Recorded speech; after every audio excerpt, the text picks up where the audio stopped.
Lau ingekuwa dunia ni dhahabu yenye kumalizika na kuexpire, lakini akhira ni udongo wenye kudumu usioharibika, basi mwenye akili atachagua kisichoharibika.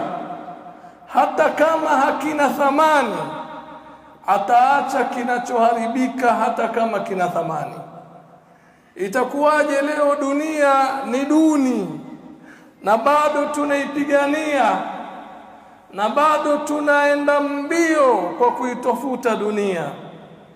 Wallahi, sisi tunaishi katika hii dunia kama boti linaloishi juu ya bahari.